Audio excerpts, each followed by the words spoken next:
नमस्कार, मैं हूं आपके साथ शिप्रा झा और आप देख रहे हैं न्यूज़ 18 बिहार झारखंड का डिजिटल प्लेटफॉर्म। पाकिस्तान की शहबाज सरकार लगातार फील्ड मार्शल आसिम मुनीर की ताकतों में इजाफा कर रही है। पाक सरकार ने पाकिस्तान के सेना प्रमुख फील्ड मार्शल को औपचारिक रूप से नए पद चीफ ऑफ डिफेंस फोर्सेस नियुक्त कर दिया है।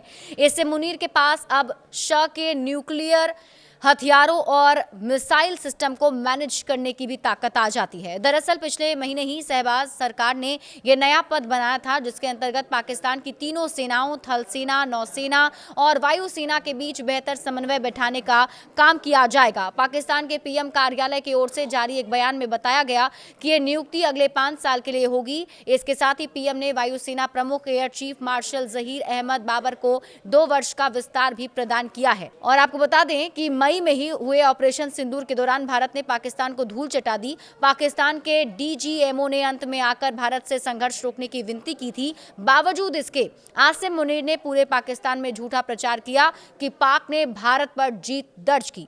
इसके बाद पीएम शहबाज शरीफ ने उन्हें फील्ड मार्शल तक बना दिया। उसी समय से मुनीर एक तरीके से पाकिस्तान के अनौपचारिक राजा बने हुए हैं।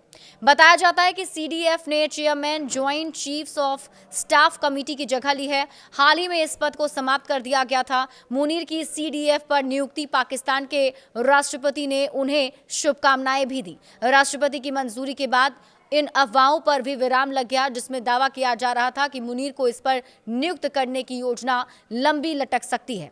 आपको बता दें कि मुनीर को साल 2022 में सेना के प्रमुख पद पर नियुक्त किया गया था। साल 2024 में उनके कार्यकाल को 5 साल के लिए बढ़ा दिया गया। अब मुनीर के हाथ में पाकिस्तान का न्यूक्लियर बटन भी आ चुका है।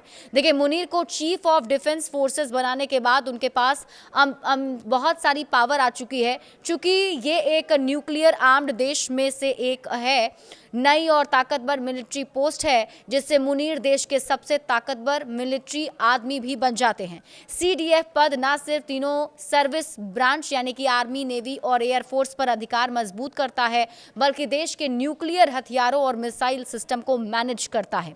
इस पद पर आते ही मुनीर देश के सबसे ताकतवर मिलिट्री आदमी बन जाते हैं। मुनीर की पदोन्नति हमेशा विवादों में ही रही है। ध्यान दिया जाना चाहिए कि मुनीर की कुछ महीने पहले ही फील्ड मार्शल के पद पर पदोन्नत किया गया था। यह पाकिस्तान के इतिहास में दूसरी बार हुआ था। इससे पहले यह पद जनरल अयूब खान को मिला, जिन्होंने 1965 के भारत पाकिस्तान युद्ध का नेतृत्व किया था। 1965 के युद्ध के दौरान भी पाकिस्तान को करारी शिकस्त मिली थी। हालांकि इस दौरान भी अपनी बेइज्जती कम करने के लिए पाकिस्तान ने जनरल अयूब खान को सम्मानित किया था। मुनीर पर मेहरबान पाकिस्तान सरकार क्यों है, अब आप ये समझिए। हैरान करने वाली बात है कि आसिम मुनीर पर शहबाज सरकार कुछ ज्यादा ही मेहरबान है। आसिम मुनीर की सेना जहां पूरी दुनिया में पाकिस्तान का नाम हंसा रही है, तो दूसरी तरफ शहबाज सरकार उनको पदोन्नत का तोहफा दिए जा रही है। और आपको ये भी बता दें, पिछले ही दिनों पाकिस्तान की संसद ने एक कानून पारित किया, जिसके तहत आसिम मुनीर आजीवन वर्दी में रहेंगे और उन्हें गिरफ्तार नहीं किया जा सकेगा। इसी प्रावधान को लेकर विपक्ष, विशेष रूप से जेल में बंद पूर्व पीएम इमरान खान की पार्टी पीटीआई ने कड़ी आलोचना की।